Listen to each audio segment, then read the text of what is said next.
What's up, everybody? It's Make It Make Sense, and somebody is about to get caught in a lie. It's gonna be messy. I'm just giving you guys forewarning. Russell, you got anything to say? Mustard on a beat, hoe. Huh? Mustard on a beat, hoe. What? Mustard on a beat, hoe.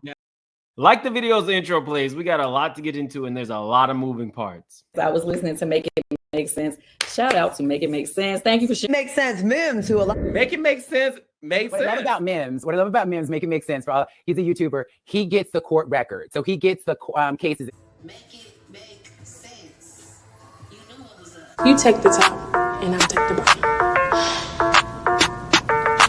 Just try it. Make it make sense. Tell me how you squeeze it. Make it make sense. Tell me about the things that you say. Make it make sense. Tell me about the things in your dreams. Hey, let me work out all the things in between. Make it make sense. Tell me how you squeeze it. Make it make sense. Tell me about the things that you say. Make it make sense. Tell me about the things in your dreams. Hey, let me work out all the things in between. Make it make sense.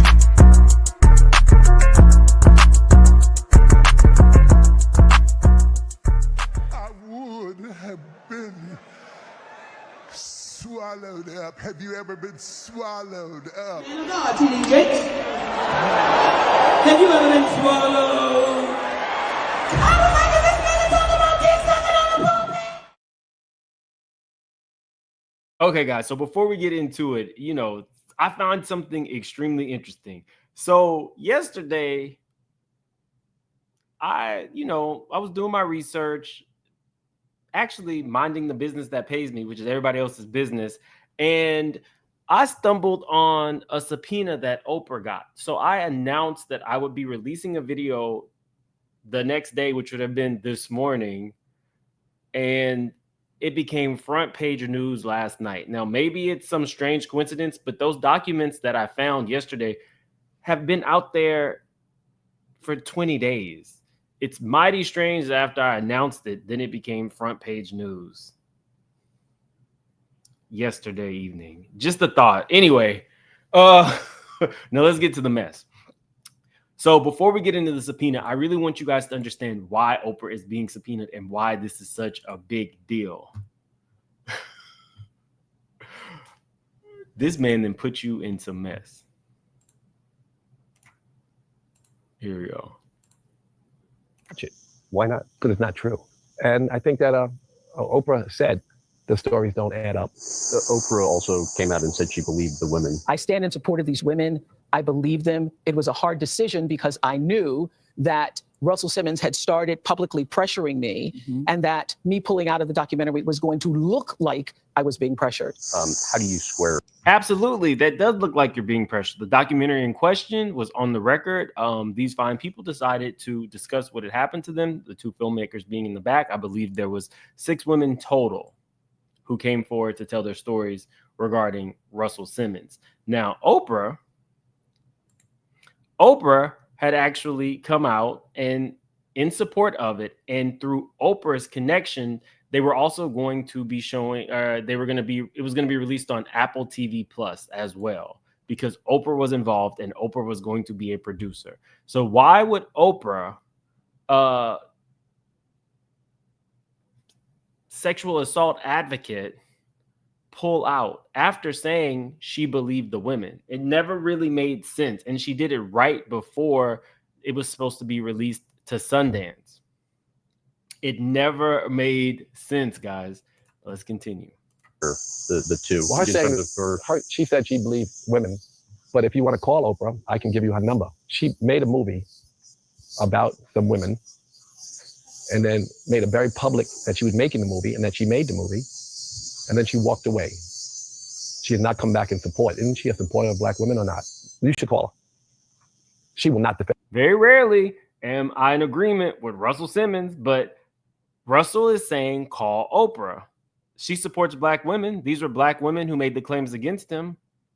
Why would Oprah pull out? And those women, those Black women that she said she supported, she will not defend them. She cried on the phone to multiple witnesses that she didn't even know. Bingo. Oprah cried on the phone to multiple witnesses that she did not even know. Are you saying you recorded her and there were other people present in the room? Is Oprah lying or is he lying? I told you guys this was gonna get messy quick. If you're new to the channel, definitely subscribe. If you are not new to the channel, hit that like button. It's a free way to support my channel. Let's get back to it. Because she learned that hurt people, and that her stories, as an investigative journalist herself, those stories should never have been printed, much less made a movie about. What conversations did you and Oprah have during that process? Well, the first thing I called her and I said, I'm glad it's you making the movie because people rush to judgment and you're a reporter. I said, well, have you spoken? He's picking up the phone and he's able to just call Oprah because they have a relationship. So on its face, for Oprah to turn against a decades long relationship means that she probably did believe the women. Even more reason for her not to back out. The damage is already done to the friendship or connection that she has with Russell. Why back out? Spoken to anybody who was there at the time or around that time. And then she called them. She studied them. She hadn't spoken to anybody that was around at the time, meaning those people who were your subordinates, those people who work for you, those people who might have been basically in your network of people who allegedly helped you get like, what are we saying? You didn't speak to anybody else around. What you would need to speak to is actually the sexual assault survivor. Right? She read their books. And then that's caused her to walk away from the movie. What she had said, just to be clear on like CBS this morning, was that she felt more time was needed, and to make a because whole the documentary, producers not about me. wouldn't. She said to change it. She said to change the whole thing. Is what she told me. She told him she wanted to change the entire thing to a documentary about men in general, about the whole music industry, and that I couldn't be a subject anymore because she had found too much contradictory evidence about the stories about me. Oprah said this on recording. Now, I've heard some things on the background. And what I'm hearing on the background is more like conversations probably were had, but those conversations included, I have something on you. That's just what I'm hearing. I have something on you. So I don't care about your reputation or reputational harm of you backing out. Go ahead and back out. Why would a sexual advocate say on national television that she believes the women, but still back out while Russell Simmons is saying that he has her in some type of recording or witnesses of her saying the documentary wasn't even going to be about him anymore because there were so many inconsistencies. Mind you, Russell went on to settle with some of these women and, correct me if I'm wrong, has not paid them the settlements that he agreed on. So where exactly are these inconsistencies that he and Oprah both discovered? We are going to find out in court because Oprah has been subpoenaed. Oprah is probably sitting at home right now. Now, why am I in it? And you could have did it. See how I get thrown in never apologized. You're in it because you're a very powerful person and you put your name on a project that was basically in your wheelhouse. This is what you do. You advocate for sexual assault survivors because Oprah is herself a sexual assault survivor. So where's the lie? What do you guys believe? Do you think that Oprah is on recording somewhere? Do you think she actually cried like he said to her and said that he was not going to be the subject anymore when she said on national TV that she believes the women unequivocally? I told y'all this was messy. I don't typically, on general principle, believe anything that comes out of Russell Simmons' mouth. I just don't. I watched this entire interview. I think he's full of it. That's what she told him. That's what you could ask her that. Everybody she is about the whole music industry, and that I couldn't be a subject anymore because she had found too much contradictory evidence about the stories about me. That's what she told him. And that's what you could ask her that. Everybody she interviewed, she taped. She taped about 20 witnesses. Those tapes are available. If you're investigating this, maybe you should dig into those tapes. I don't want to go far into this discussion because it is a very sad moment. It was the most traumatizing experience in my entire life. And technically, the lawsuit between this woman, Drew Dixon, and Russell is predicated on Russell calling her a liar. And Oprah roped herself into this by taking these calls from Russell Simmons, somebody who was supposed to be a sexual assault, somebody who allegedly sexually assaulted women that you believed. But you're taking his phone calls and then you're backing out of the project right before Sundance and basically stopping them from appearing on Apple TV. Now, Oprah has said that her issue was specifically with the direction, and her and the filmmakers weren't seeing eye to eye. We will find out. But like I said, I've heard some things on the background, and I've heard there's some connections with Diddy and L.A. Reid and the Russell Simmons of the world. Very, very powerful, prominent people. Now, y'all could put what kind of dirt or what level of dirt would any of these people have to get Oprah from backing sexual assault survivors? I'm curious to know.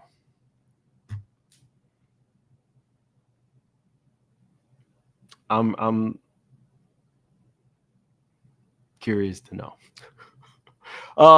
If you are in here and you're still watching, definitely, if you're new to the channel, please subscribe. If you're not new to the channel, hit that like button. I've been saying since I've been covering all this that there is a network of very powerful men, especially in the music industry. L.A. Reid, Diddy, Russell Simmons, Jimmy Iovine. Who's the other one? The older. Clive Davis, Geffen. Did y'all know that Geffen, David Geffen, that is, worth $7.7 billion, just married a, we'll just say, male go-go dancer who performed at clothing optional pool parties? Y'all can connect the dots there. He married a 30-year-old former go-go dancer / specialty performer for nude pool parties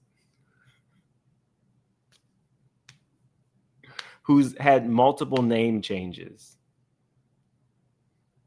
These very, very, very powerful men. So many things in common. Connect the dots with Diddy, Russell, and L.A. Reid. L.A. Reid, not one to be left out.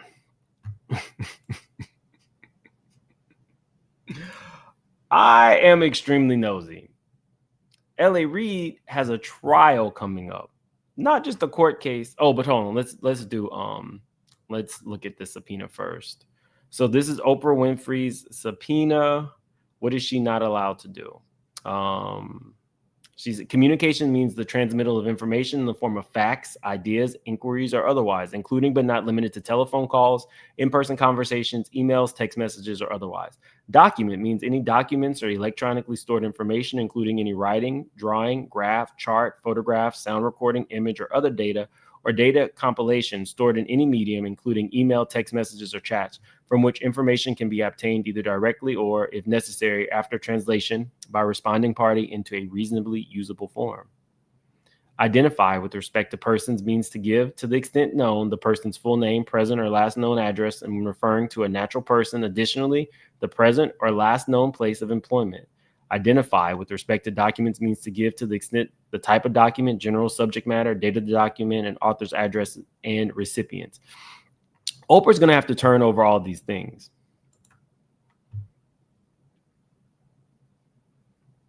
Was she lying to the press, or was she lying to Russell? Russell gave you names of people to contact, and you contacted them, and they said Russell was a good guy, so you decided to back out of a documentary about sexual assault survivors? Am I crazy here? Let me know. Is it just me? What do they have on you, Oprah? I've heard some things, but I'm not going to put those things out there. what information would make Oprah pull out of something that definitely seems like Oprah would willingly want to be a part of to help move the Me Too movement forward? Things to make you go, I've heard so much shit, y'all, in the background, like, of how people move, people who you really think are like of good moral fiber and dignified. And I've just heard so much, and I question everybody's motives now. Everybody. But let's move on to TD Jakes. Oh, I'm sorry, L.A. Reid, my bad.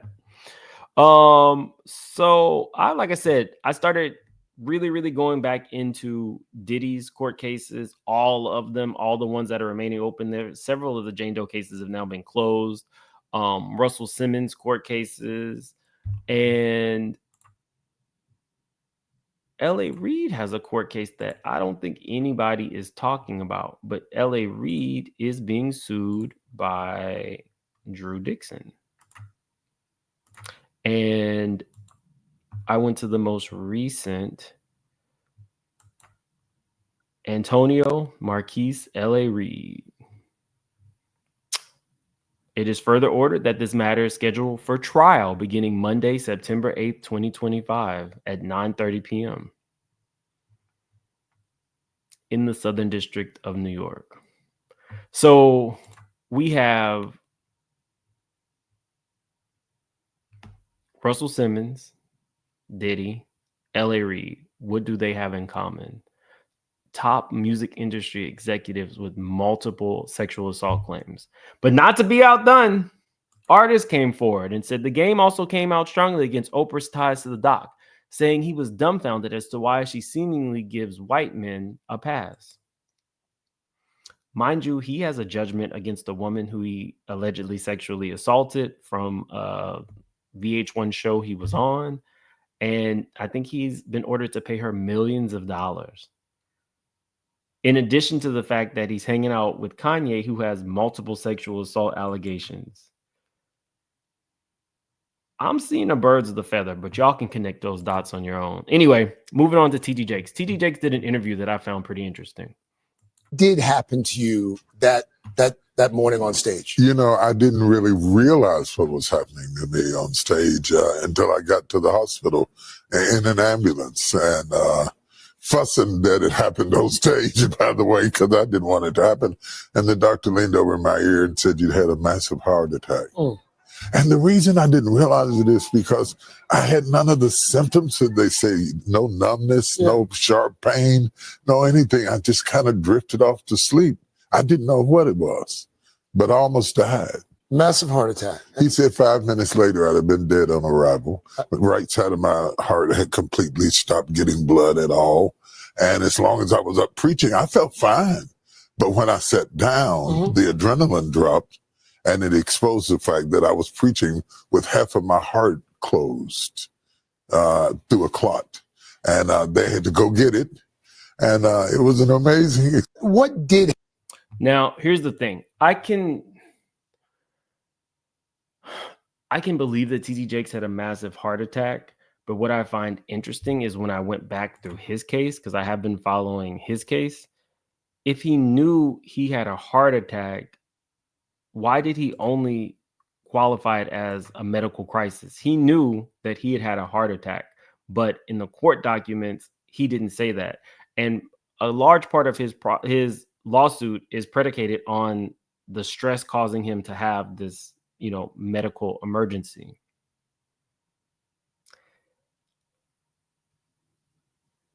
I think TD Jakes is doing a media rollout. TD Jakes is suing, and it's not getting the type of attention that I think he felt it would get. And so now he's doing a media blitz with things like heart attack attached to it, as opposed to just a medical crisis. I'm torn with the TD Jakes case. I was not aware until TD Jakes sued Youngblood and I believe Larry Reid. I had no idea that a demand letter had been sent for $6 million after the video had already aired saying that he assaulted Youngblood. I've already told you guys, if you follow my channel, I reached out to attorneys like I always do. And I was like, well, in the scope of what we've been hearing, does a hug constitute a sexual assault? A hug, it was, I think, like a bear hug at the end of the night, and then a phone call later propositioning the young man who was of age to be his, I guess, like sugar baby from when he was in their area. A $6 million demand letter, and now the brother has come out and said, I believe that he actually was touched inappropriately, but this is extremely muddy. Tyrone Blackburn is the attorney for Dwayne Youngblood. I'm curious to know what you guys think. I'm sure some of you will not believe that he had a heart attack. I understand that. I'm thinking, though, he did have a heart attack, but the reason he's doing this rollout is because he wants maximum impact and maximum publicity for his lawsuit that's not getting the attention he feels it deserves. But I could see maybe he had a heart attack. He doesn't, I mean, he's a man of a certain age. I don't know what his diet and eating habits are like. I don't know what his stress levels are like. I'm not a doctor. I'm not here to diagnose. I can believe somebody says that they had a heart attack and they have paperwork to show that. I can believe that. But I just find it interesting that that was not part of his lawsuit initially. Maybe he's going to do an amended complaint later or bring the whatever documentation to the trial showing that it wasn't just a medical emergency. It was a massive heart attack and he almost died. So we'll see. I'll keep you guys posted as always. If anything else pops off, you'll see me tonight. If not, I'll see y'all tomorrow for some more mess. Like the video on your way out. If you're new to the channel, please subscribe.